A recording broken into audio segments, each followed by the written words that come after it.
রহমতুল্লাহি ওয়া বারাকাতুহু।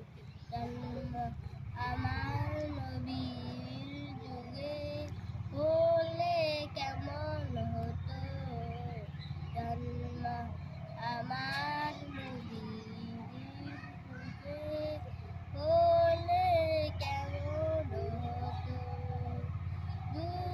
দুনয়নে রাসূলে পাক দেখিলে